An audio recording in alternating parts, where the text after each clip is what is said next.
Free.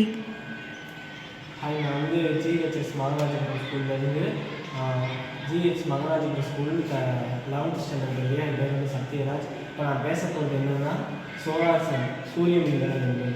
சூரிய மின்கலம் என்பது சூரிய ஒளியை நேரடியாக மின்சாரம் மற்றும் ஒளி மின்னழுத்தத்தை சாதனங்களுக்கு சூரிய மின்கலத்தின் பிரகாசிக்க ஒளி மின்னழுத்தத்தையும் உருவாக்கியுள்ளது. இதனால் மின்சாரம் உற்பத்தி செய்யப்படுகிறது. இந்த முறைக்கு முதலில் ஒளியை உறிஞ்சுகிறது. ஒரு எலக்ட்ரான் அதிக ஆற்றல் நிலைக்கு உயர்த்துகிறது. ஒரு பொருள் தேவைப்படுகிறது. இந்த அதிக ஆற்றலை கொண்ட எலக்ட்ரானை சூரிய மின்கலத்திற்கு வெளிப்புறத்திற்கு சுற்றுக்கு நகர்த்த வேண்டும். மின்னழுத்த எலக்ட்ரானை அதன் ஆற்றலை வெளிப்புற சுற்றிற்கு சிதறடிக்கிறது. சூரிய மின்கலத்தில் திருப்புகிறது. பல்வேறு பொருட்கள் மற்றும் செயல்முறைகளை மின்கலத்திற்கு ஆற்றல் மாற்றத்திற்கும் தேவைப்படுகிறது.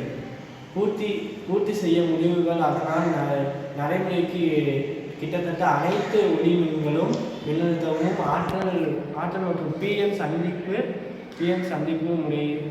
சந்திப்பு வடிவத்தில் குறைக்கப்படுகிறது. பொருட்களில் சூரிய மின்கலம் பயன்படுத்தப்படுகிறது.